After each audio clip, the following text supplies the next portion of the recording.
In 1987, a 24-year-old geology student moved here from Alaska with his partner, 4 kids, a dog, and 2 cats. Dany Davis is retiring this month from his post as Stream Studies Coordinator for the New York City Department of Environmental Protection. And for almost 3 decades, Dany has been wading, surveying, and studying Catskill streams, becoming one of the foremost experts on these waterways, and finding, somewhere along the way, that the streams gave back far more than data. I'm Brett Barry, and this is Catscast, the Catskills podcast. Dany joined me on a bank of the Warner Creek, a tributary of the Stony Clove. That one leads to the Esopus, and then onto the Ashokan Reservoir, the heart of New York City's water supply. Okay, well, I'll start with the easiest one. Who am I?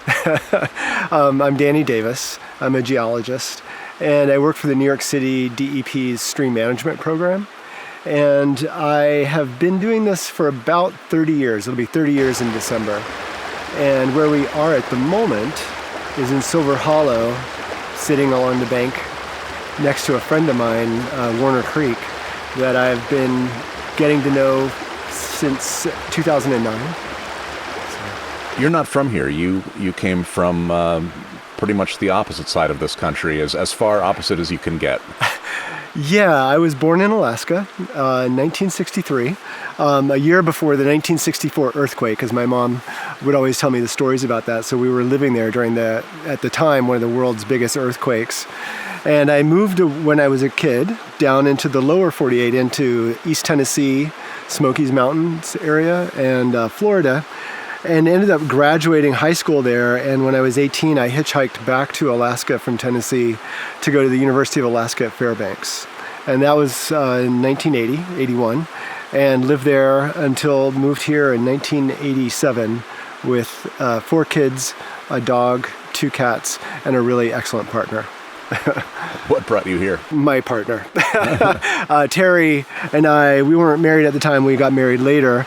She and I were living in a 1-room cabin outside of Fairbanks, Alaska, without running water. We did have electricity in that cabin. We had just had a baby, my daughter Fiona, who's now 40, and we had 4 kids in this 1-room cabin. And Terry's parents lived in northern New Jersey, and her dad was starting a new business, and he offered her an opportunity to work in it. So we ended up accepting that offer and moving down to northern New Jersey to live with her parents. We figured we had about a 100-mile radius, because she had to kind of be at that location sometimes. And the furthest north we could get was New Paltz. And there was a university there, SUNY New Paltz. So I finished my degree at SUNY New Paltz. So it was really SUNY New Paltz that helped us land in the Kerhonkson area, so between the Catskills and the Gunks. So I know that in these parts you are the stream expert. Can you tell me a little, I mean, we see you all the time because you're constantly studying, researching, journaling about these creeks, right? And it's all part of your work. Mm-hmm. So can you tell me a little bit about that career path and where it's landed? Yeah, I can. But I would like to just first say that I don't really like to be considered a stream expert, right? So I am a student of streams, and I have a lot of curiosity, and streams just keep me busy. So I've learned a lot, but I think expertise is a word that I'm not as comfortable with. What about modesty? So I ended up getting the privilege of getting paid to wade streams and ask questions and listen for answers and look for answers. Late 1996, I started working for New York City DEP. Before that, I was a groundwater geologist. So my entire career has been about water. And water is actually what pulled me into studying geology, because I had been spending a lot of time on glaciers in Alaska and some mountaineering. I went from studying ice to modeling groundwater to actually studying streams. I had no background in streams before I started studying this. It was all related to groundwater conditions. About 7 years into my career as a groundwater flow modeler, I bid on a project for New York City DEP to develop a groundwater flow model in Fleischmann's, New York, where they were proposing to put a wastewater treatment plant. New York City rules and regs required that any new municipal plant had to investigate whether they could take their treated effluent, that's the wastewater, and put it in the ground rather than discharge it directly into a creek. And so the ground idea is that it would get additional filtration. So I was a consultant, I bid on the job, I got it, it was successful, and about 8 months later I was working for the city running that program for 7 other communities. And when I got that completed by about 1999, the stream management program needed a geologist, and I needed to plug into something. And so I was able to, by the year 2000, start working full-time as the geologist, and then learning to be what's called the fluvial geomorphologist. And fluvial is just a fancy word for stream, and geomorphology is the study of the Earth's surface forms and the processes that make those forms. So that's what I had to learn, and I'm still learning. I'm pretty good at it, but I'm not an expert. Expert enough to tell me a little bit about the geologic history of the Catskills. Can we go way back, and what can you tell us about that history and how the streams are intertwined in that? Yeah, it's a beautiful story. And it's really what's kept me, I think, in a learning mode. It's hard to always pick the origin story of something because you can keep going back and back and back. But let's just, we're going to focus on the Catskills, and the bedrock of the Catskills is what gives us all of the sediment that you're seeing in the stream that we're sitting next to right now. All of that sediment, the cobbles, the boulders, the sand, the gravel, even some of the silts and clays that are in there, almost all of that originate from the bedrock that the mountains are composed of. So it's been eroded in place. But what's fascinating about the rocks here is that if I pick up or look at one of these boulders, the sandstone boulder, that sand was actually river sand that was deposited in rivers that were in place 380 to 385 million years ago. It's called the Middle to Late Devonian period. And it was a fascinating time in Earth's history because this is when forests started to actually grow. You know, if you go back, say, 50 million or 100 million years before that, there might have been some very primitive plants, but there wasn't really any kind of forest community. But we have the record of the first forests in the Middle to Late Devonian in the Catskills, in the Cairo area. We're living in the area where we have the best record of these really early forests.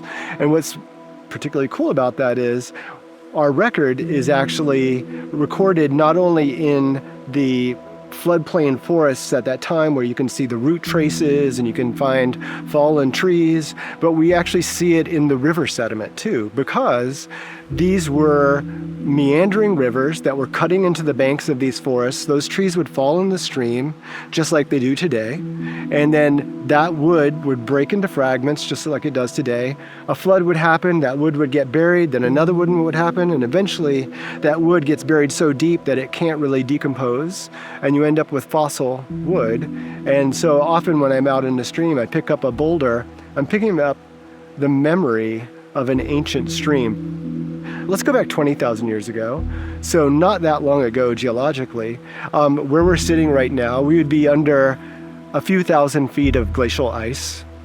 And that glacial ice was moving south from Canada down towards Long Island. And so we would not only be under ice, but this ice would be flowing, probably smearing us, emplacing us in a thick package of sediment that we call glacial till. And that till, as you can imagine, if it's under thousands of feet of ice and that ice is flowing, it's got this traction. So it just lodges that sediment into place, and we call that lodgement till. So most of the Catskill valleys, where you don't see bedrock, what you're seeing are the glacial legacy deposits. A lot of it is the glacial till deposited directly by the ice. Most of the material that's in that, and it's boulders to clay-sized particles, all of that comes from that Devonian river deposits. So we get Devonian river deposits that become Pleistocene, Ice Age, glacial deposits. And then after that ice started to melt back, that meltwater got trapped and created these vast glacial lakes that filled a lot of the Catskill valleys, especially in the Esopus Valley and in the Schoharie Valley. And they were in place for tens of years, hundreds of years, 1,000 years. It varied because it was a very messy process, but that left behind a legacy of layer upon layer upon layer of silt and clay, and some sand, and silt and clay, and some sand, and that represents each year. So you can actually look at how old a lake may, or not how old, but how many years a lake was in place by looking at the different layers. It's kind of like a tree ring. It's like dendrochronology. Looking at the age of the tree, we can or looking at the rings in the tree, we can determine its age. Looking at the number of repeating layers of sediment in these glacial lakes, we can see that some of these were hundreds of years old. The ice retreated, the streams returned, and the streams were here before the ice was here, and they came back, and now they've started resorting all that glacial legacy sediment, and so we're back to rivers. So we went from these Devonian rivers to these Pleistocene glaciers, and now we're in the modern day river time. And so it's just, for me as a geologist, beautiful to see these linked stories, and it's water that's linking each of those histories. Am I correct that the mountains, the Catskill Mountains, first of all, are they mountains? Yes. I did write an article on this called, Are the Catskills Truly Mountains? Yes, the Catskills are mountains, because for me and for most geomorphologists, a mountain is a landform, right? It isn't how it was made. It is, do you have a peak? Do you have surrounding slopes? Is that elevated terrain separated from other elevated terrain? And do you get mountain forms and valley forms? If you do, you get mountains. Often mountains are associated where there has been compression in the Earth's crust, and that compressive force uplifts the terrain, it folds it, it faults it, and so you get this elevated terrain, and weathering shapes those mountains. You can also get mountains from volcanoes. You can get mountains from a variety of structural ways to do it. The Catskills are passive mountains. They weren't formed through this kind of compressive tectonic story. What we think happened is that the Earth's crust uplifted, related to plate tectonics, but it went through a much slower uplift. And as it uplifted, the weathering and stream flow ended up starting to etch and sketch its way into that terrain and started to form the valleys, and started to form more valleys and more valleys until you get all these isolated peaks, and that's called a fluvially dissected plateau. So it originated as a plateau, but streams and glaciers have taken that plateau and turned it into a mountain range. And so these mountains have been sculpted by streams in a way.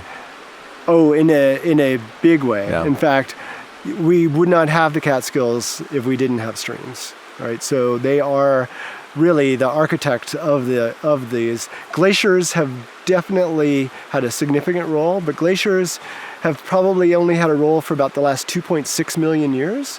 And it wasn't just like one glacial advance. There were multiple glacial advances over that 2.5 or so million years. The last one was really there wasn't ice here 27,000 years ago, and we were covered in ice 20,000 years ago, and it was gone by 15 to 13,000 years ago. That was a brief engagement, but over that 2.6 million years, it would come in and come out. So big impact. But streams have had tens of millions of years to do this work, and they're doing it today. Every time we see erosion, every time we see a change in the landscape associated with the stream, that is the stream doing the work of creating the valleys that actually form the mountains. So really, we talk about valley evolution in the Catskills as opposed to mountain evolution. So it's a novel way to get our mountains.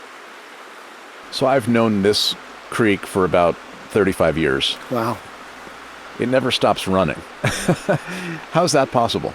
Yeah, when we look at a river, and I'll use the term river a lot, it's independent of size. For me, river captures maybe the spirit of what I'm talking about more. River is not as clinical a term as stream.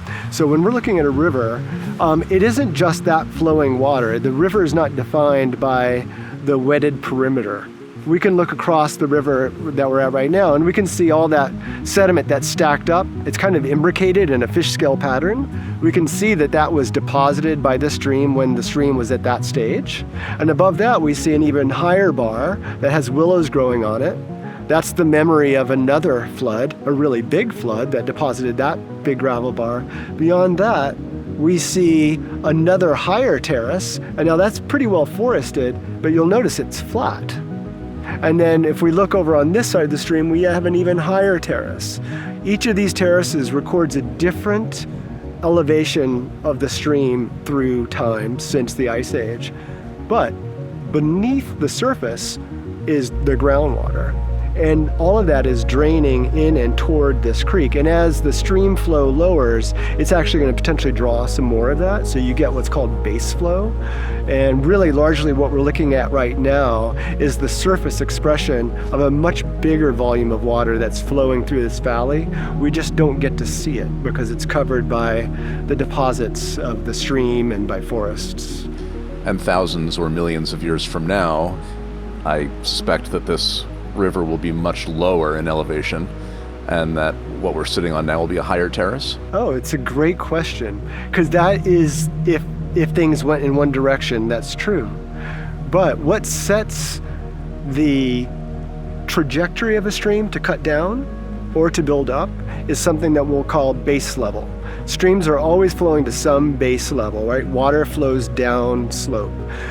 Warner Creek is flowing down slope to Stony Clove Creek. Stony Clove sets all of the grade for Warner Creek, right? So whatever happens in Stony Clove has an impact on Warner Creek. If Stony Clove cuts down, as it has been doing, we can see it dramatically today, that oversteepens where Warner Creek comes in. So Warner Creek has to go through an adjustment and starts to lower. And as it lowers, it actually becomes more and more unstable and it creates more and more erosion. That sediment gets in the stream and it sets a new grade. So it goes through an evolutionary process to capture that. Well, Stony Clove is lowering in response to whatever's happening on Esopus Creek.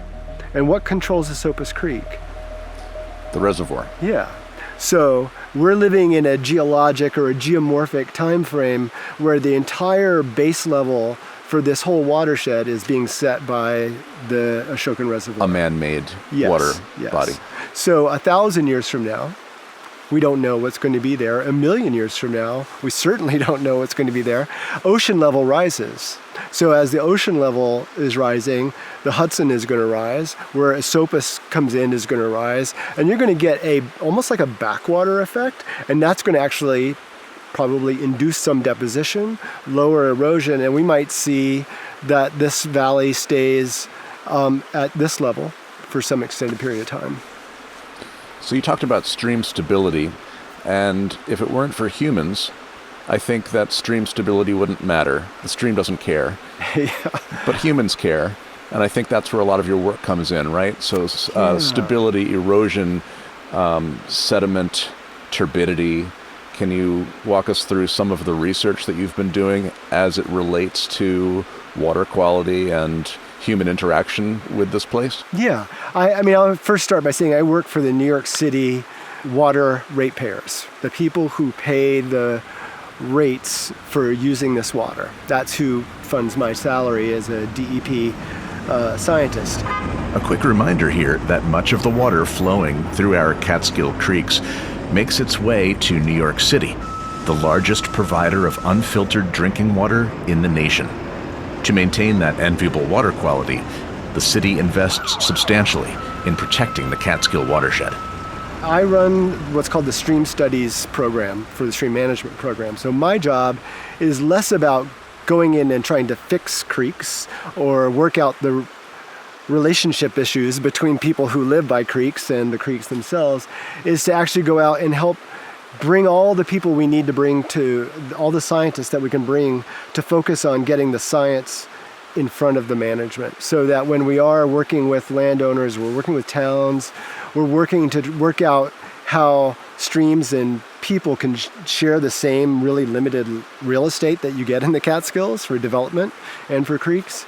We want to understand, in the absence of people or in the presence of people, how do these streams function? How do they respond to floods? How do they respond to management? So a lot of my work is really looking at, trying to add to our knowledge about how streams behave in the Catskills, what influences that behavior. And from a water quality perspective, my biggest research has been for the last 10 years with USGS on how is turbidity generated in Catskill streams. And turbidity is a fancy word for muddy water.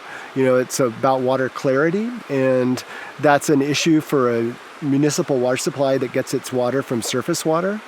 And there's federal regulations that require any municipality that has a surface water supply needs to meet either filtration requirements or can demonstrate that the water doesn't need to be filtered. And the city has been able to operate this unfiltered water supply through a recurring set of programs and rules and regulations that continue to try to protect that. We still have to deal with turbidity. It still gets to the reservoir, and that can be handled through operations and through, flocculation agents and using the release channel to divert some of that water into the lower Esopus. But we're also charged with trying to stop turbidity at the source to the extent we can. And so my research has been investigating how is it generated, and then can we monitor it in such a way and measure it in such a way that wherever we do a restoration project, where we restore stability, can we measure the scale of that impact? Is it just a reach scale? Are we only really seeing some improvement in water quality at that location?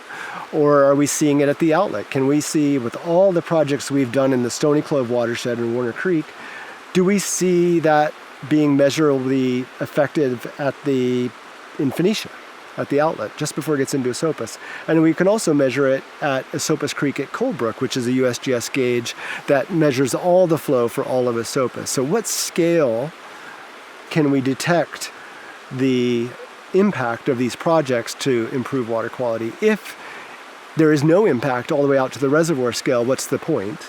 Right? We're able to demonstrate that there is an impact.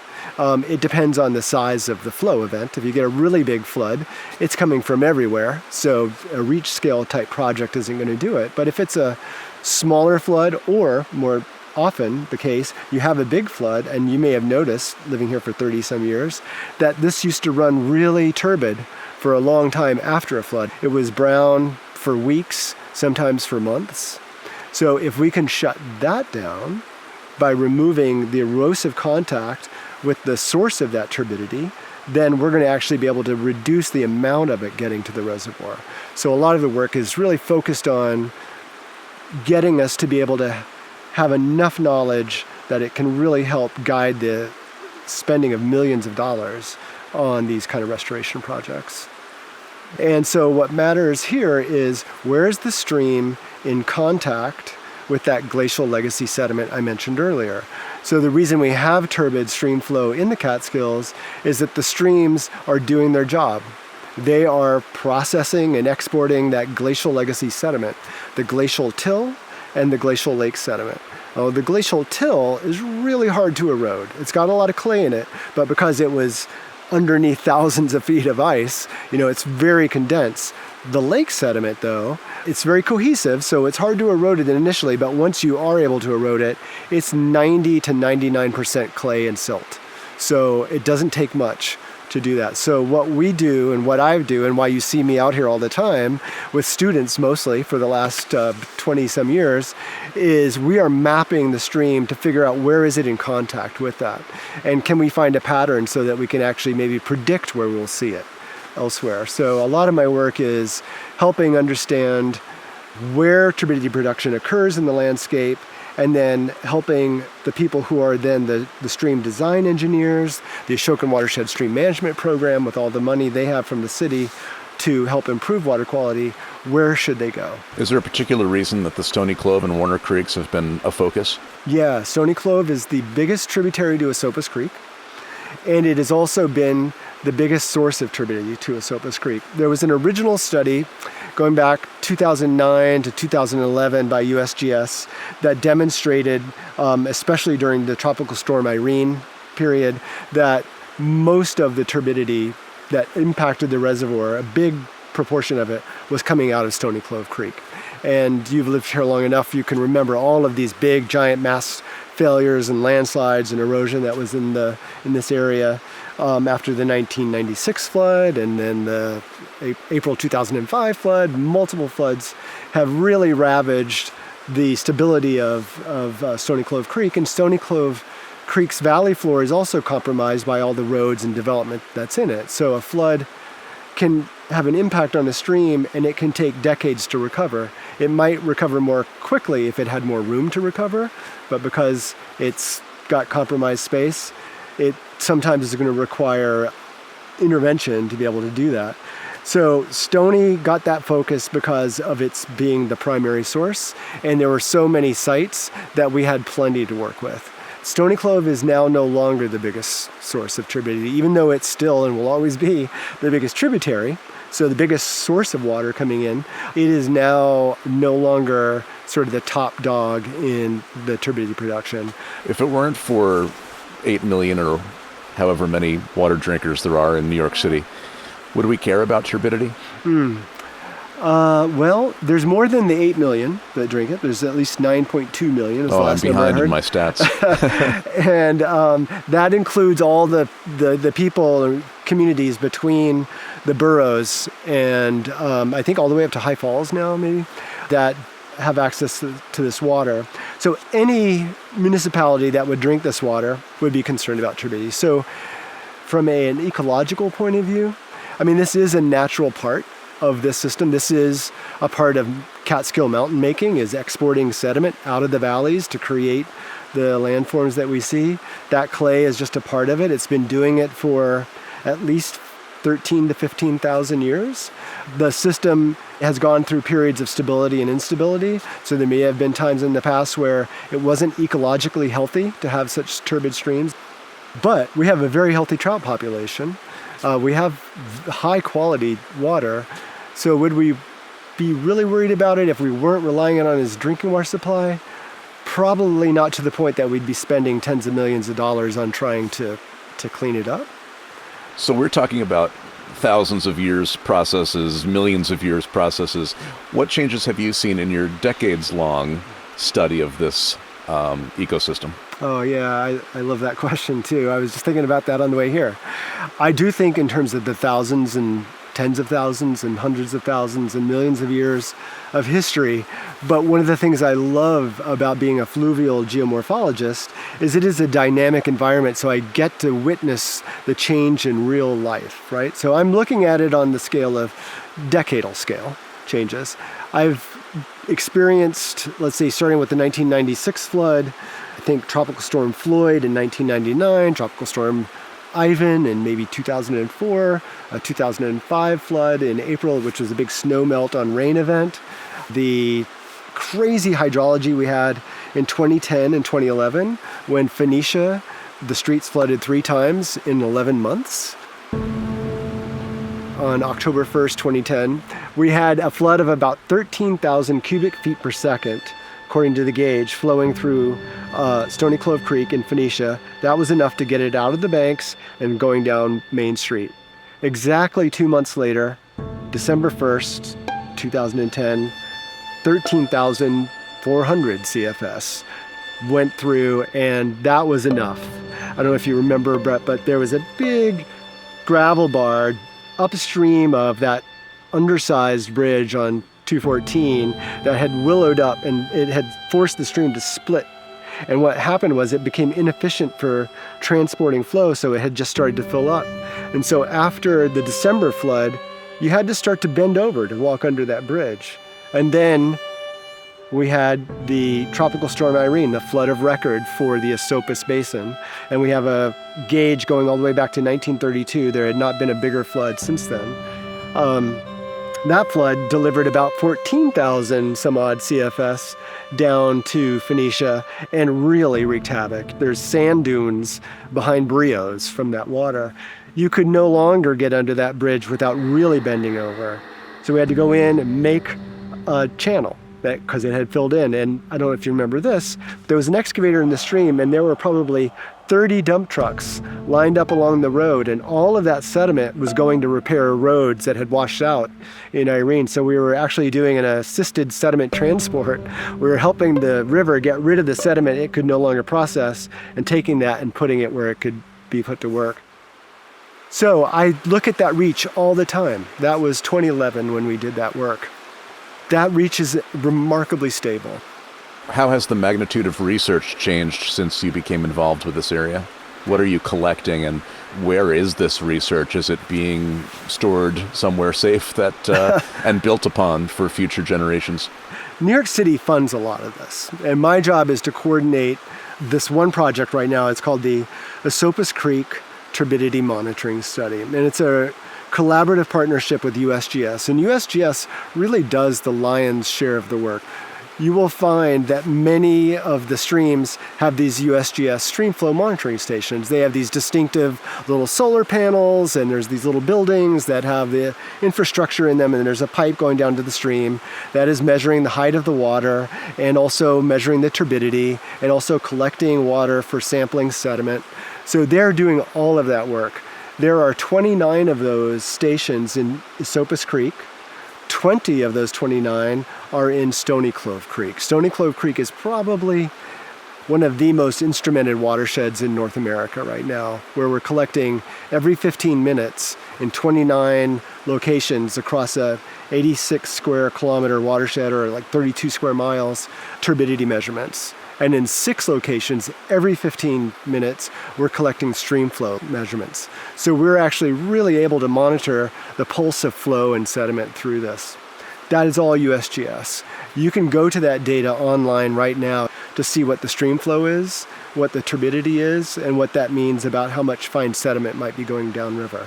We're also working with different universities. University of Vermont recently is we're a big partner with, Cornell University, SUNY New Paltz, and the geology and geomorphology data that I've been collecting is also part of the record at DEP. In fact, what I'm doing right now, because I'm retiring in 11 days from now, is I am writing a guidance document so that people know where I've been hiding and stashing the data for for the past few decades. Yeah, so let's talk about that. It's going to be a full circle journey for you. Yeah, well, I'm heading back home to Alaska. My daughter, who was born in Fairbanks, she has been working for the Kenai Fjords National Park. Met her husband. They met in Seward. They now have a family with 2 children, and I really want to be with my grandkids. I'm in my 60s, and I feel like one of the best things I can do with my life right now is really give as much of my time to them as I can. So I'm heading back there. But I don't plan to just be a grandparent. So I'm taking 3 months to drive there. I'm moving from the Rondout watershed to the Resurrection Bay watershed. I'm giving it a name. It's called Rondout to Resurrection. And it's my attempt to go visit 7 different river basins between the Rondout River Basin and then the Resurrection Bay Basin. So I'm going to be going down to the Smokies to visit the Little Pigeon River. I have a special connection to that river. And then I'm going to be heading to the Mississippi, which I've spent no time on. Then I'm heading into Colorado to visit rivers and a bunch of people in the fluvial geomorphology community. And then from there, I'm heading over to Northern California to the Klamath River Basin. Then I head over to Idaho for a pack rafting festival.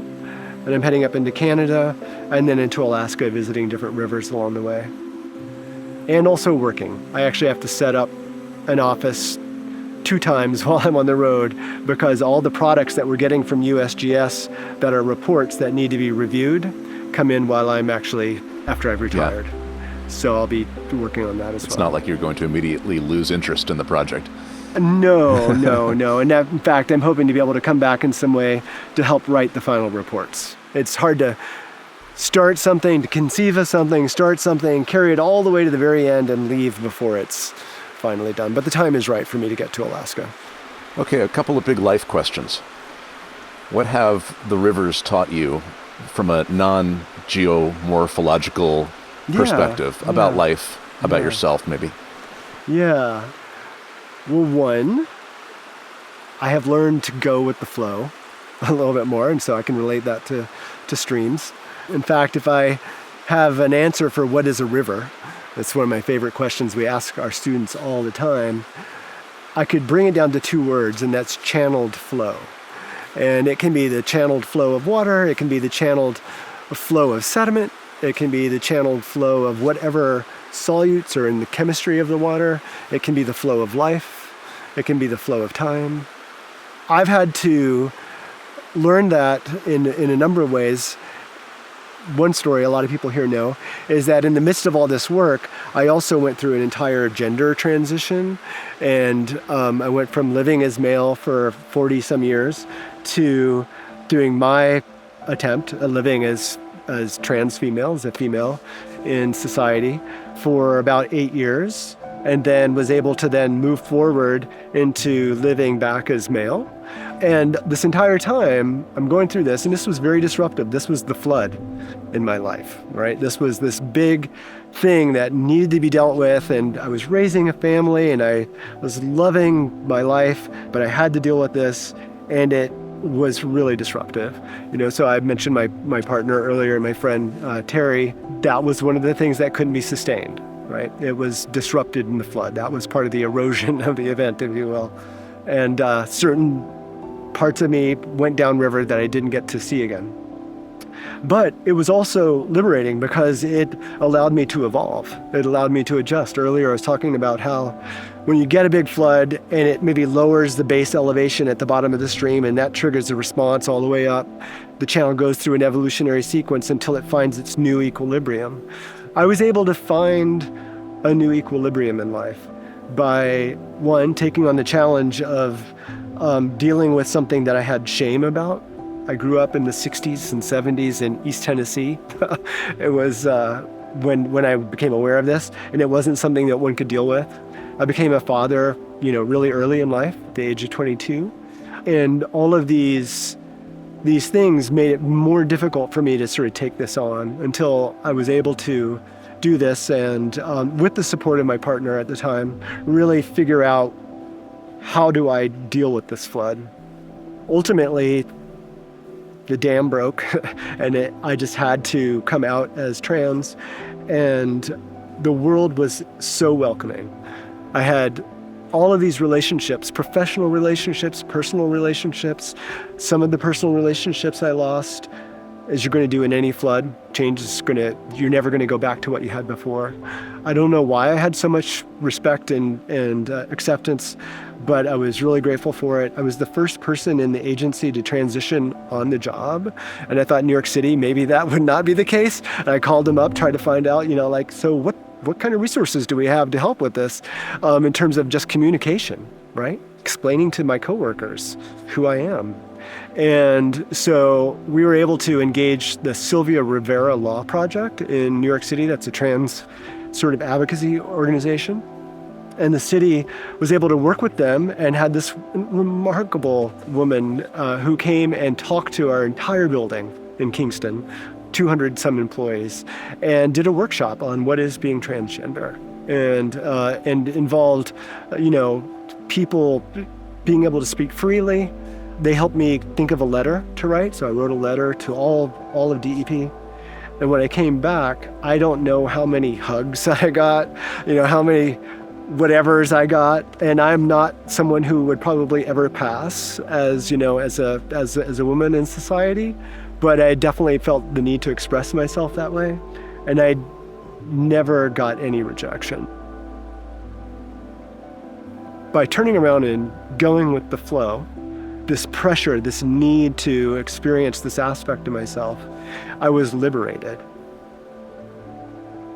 But it was a really difficult balance to maintain, being a male-bodied person, but having a female gender expression, and being a dad, and then becoming a grandfather. And I also really wasn't interested in following some of the other paths. I was on hormone replacement therapy. My partner for Christmas one year got me a free beard removal gift card, which was a lot of painful electrolysis to lose my beard. So I'd paid a lot to get this opportunity, and I got there and realized that I had gone with the flow, but now it was starting to feel like I was swimming upstream, and that it was beginning to be like, in order just to maintain progress or to maintain this equilibrium, I was constantly having to work at it. It wasn't a sustainable equilibrium. So I gave it a lot of thought, and I spent a lot of time by rivers, sitting by them, paddling in them, walking in them, swimming in them, and really seeking guidance on like, how do I go forward when I don't want to spend the rest of my life working to be who I am. I just want to be who I am. And I kind of remembered that go with the flow. And it was really, I love being a dad. That's my favorite thing in the world. And becoming a grandfather is amazing for me. And those are, for me, male identified roles, and I already come male made. So it was a lot easier to go, all right, I am trans, but I think it's easier for me to have a sustained equilibrium if I'm not working against the gradient. Would you say that you transitioned back or Yeah, found some kind of balance? Do you still consider yourself trans? I think the most apt term or descriptor or whatever for me comes out of the indigenous communities around the world, which is a two-spirit nature. Right, so I am both male and I also have female in me, and I'm male-bodied, so it's a hell of a lot easier to be a dude, and so that's why I'm a dude. But I have the capacity to also be comfortable expressing myself as female as well, and in a genuine way. But I don't feel the need to do it. So I can acknowledge it. I can be who I am, a trans person. It isn't really a going back, it's a going forward. So I'm going forward with now this acknowledgement, a bigger acknowledgement of who I am, and an engagement with and an acceptance of something that I couldn't before. So it's a forward thing. And putting aside drugs and treatments and things like that had become a struggle.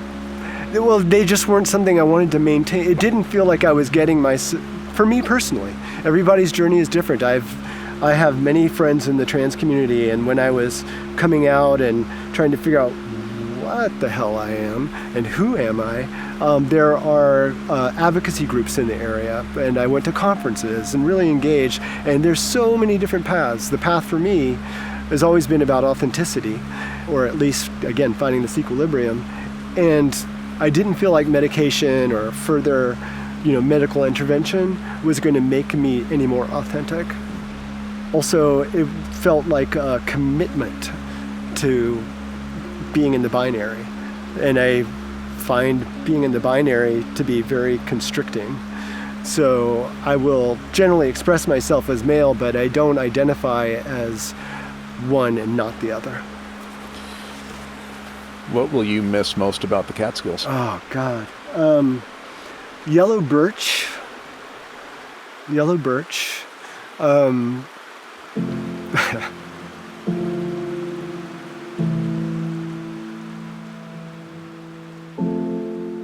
It's pretty emotional, actually.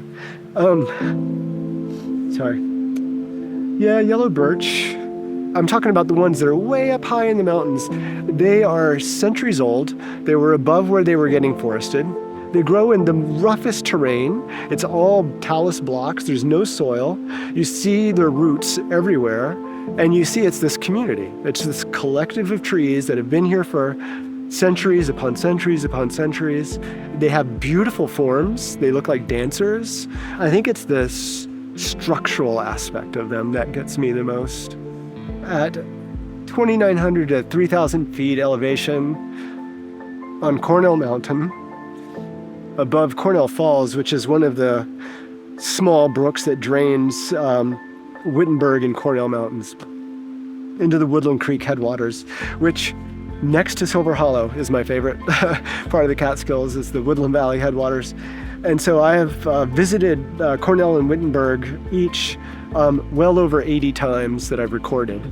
And most often I'm going up any different river or valley I can get. I've hiked all the different drainages, and I have found some of the most amazing yellow birch groves that will be with me till my memory is no longer probably functioning. So as much as I love creeks, the yellow birch are like the thing that I will carry with me. There's a lot of creeks I'm going to miss. I'm going to miss how accessible the terrain is here in Alaska, where I live in Seward, Alaska on the Kenai Peninsula. I'm 2 blocks from the bay, and I'm 4 blocks from super steep mountains with really thick forest and grizzly bears and moose and wolverines. So it's like not nearly as user-friendly there. So I'm going to probably miss that as well. I'm going to miss the people. Well, we'll miss you, Dany, as well, and thank you for all the work you've done to help us understand this place that we live in and these streams that flow. Well, thank you. Thank you. And the last thing I'm going to say about my science is the concept of connectivity. It's an emergent property when you think about how things are connected, whether it's structural, it's one thing flowing from here to there, there's connectivity. That's with people too. And I feel like that's one of the things that I've been also building. We're trying to build a body of knowledge, but we're also building a community of knowledge. And I feel like a lot of people, and it's not just me, I'm just one small person doing this. I mean, all of the stream management programs are doing so much to get people better connected to streams and more aware of how to be good neighbors. So I feel like that's another really good thing to walk away from here, having been a part of that story. Happy trails, Dany. And when the Catskills call, just hit play.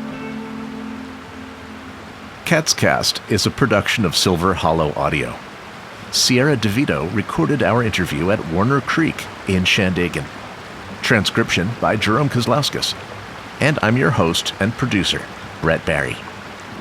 Follow us on Instagram at Catscast and connect with us anytime at catscast.com.